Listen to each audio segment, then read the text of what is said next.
Apex Legends is hit by the most insane hack esports has ever seen. The Star Wars Battlefront Collection launch only gets worse, and the Red Dead 2 stars dropping some knowledge. I'm Ash Dixon, and this is Jinx News. A hack has hit the Apex Legends esports scene that is so insanely bad it sounds like I'm making it up. Over the weekend, the North American Finals was shut down after several pro players were seemingly handed aimbots and wall hacks as they were playing.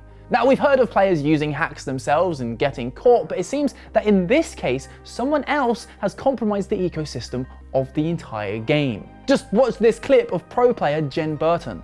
I knocked him there. Yep.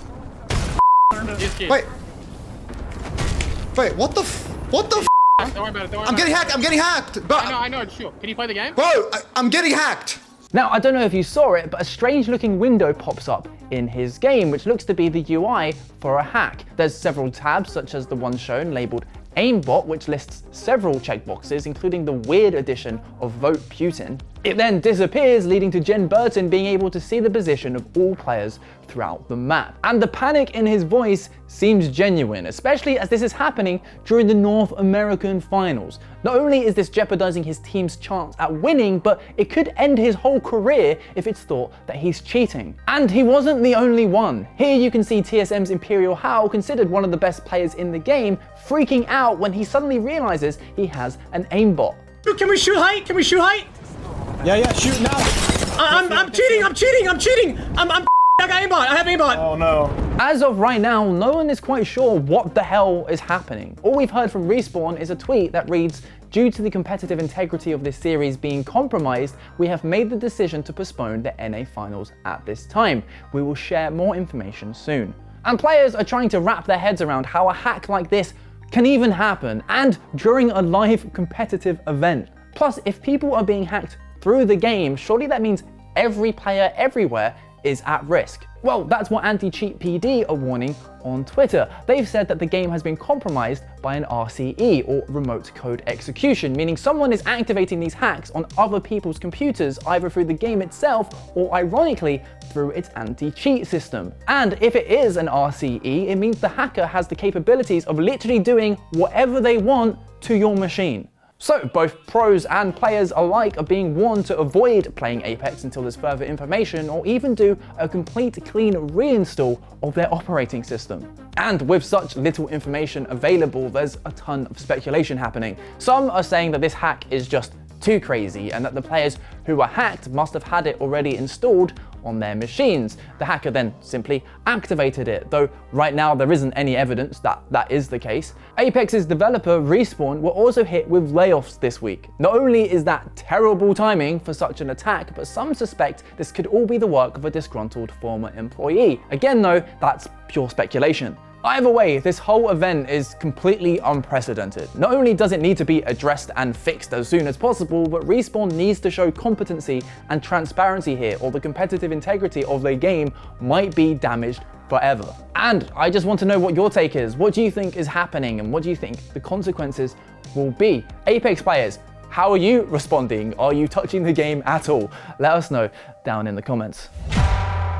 Just last week, we covered the atrociously bad launch of the Star Wars Battlefront Classic Collection. Fans were excited to dive into some nostalgia-fueled action, but were instead met by an unplayable, buggy mess riddled with server issues. And things are only going from bad to worse, as the developers have now been accused of using animations made by a modder called I Am a Shaman. A Reddit user, OKMolasses11, posted this footage showing them playing the character Ventress on their PS5 copy, seemingly with the modded animations. Now, people have replied saying that on their Xbox version, she has the OG animations, leading some to believe that different platforms have different builds. And while it looks like it's all been resolved through the latest patches, this whole fiasco really shouldn't be surprising, considering back when the reveal trailer was first posted, the same modder claimed it contained footage that used his mod. And it's yet another layer of embarrassment to an already abysmal launch. Over the weekend, more footage of the game just running like trash has emerged, and it just drives me insane that games like this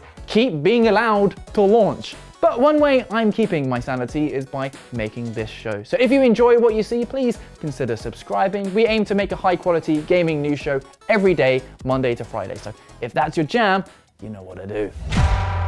We like a feel-good story here at Jinx News, whether it be a little gem about a sheep being a contender for Game of the Year, or 2 surprise hits that are taking the gaming world by storm. But every now and then a story comes along that makes you think, that's just damn cool. Over at the University of Tennessee, there's a class that's using Red Dead Redemption as a teaching tool. The class is called Red Dead America, and it uses Red Dead and Red Dead 2 to help students learn about American history between 1899 and 1911. It's taught by this guy, Professor Tor Olson, who started playing the game during COVID and was stunned at their levels of detail and historical accuracy. And it gets better. Olson surprised this year's students by inviting Arthur Morgan actor Roger Clark and Rob Wheatoff, who plays John Marston, to take part in the class before they all go on spring break. And you know what? Just take a look for yourselves. I'm Roger Clark. You might know me as Arthur from Red Dead Redemption 2.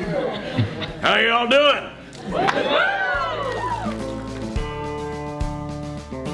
To see what we worked on be interpreted in this way academically is a real honor.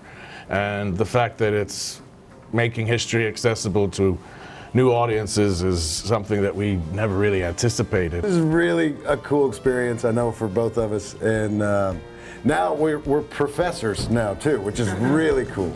Now, there's nothing wrong with games just being mindless entertainment or taking creative liberties around historical events, but it just goes to show that there's some real value in creating games that offer you something more. The word education evokes dread in so many people, but when done right, it is fascinating and rewarding, and to be honest, I can't think of a better tool than through a well-crafted video game. I mean, having homework to go play Red Dead 2? Yes, please.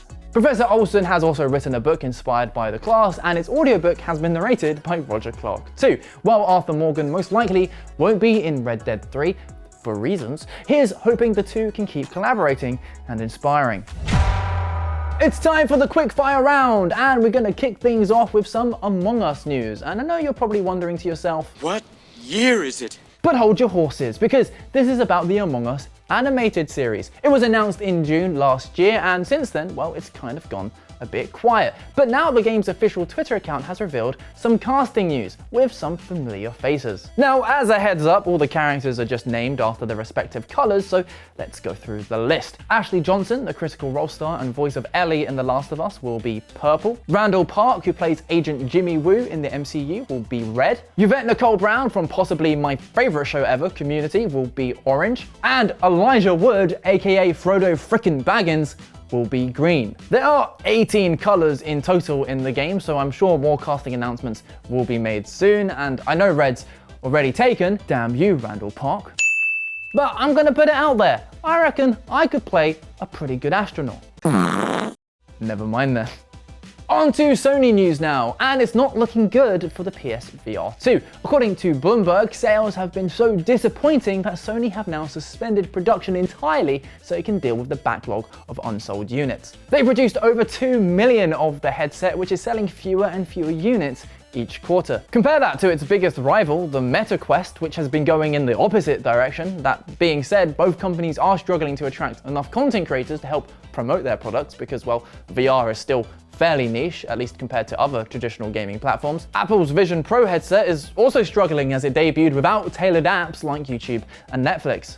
Now, it's way too early to predict what the future holds, but for the short term, it's fair to say that the PSVR 2 has been underwhelming. But they could right that ship if they do what they've said they're trying to do and give players access to PC titles.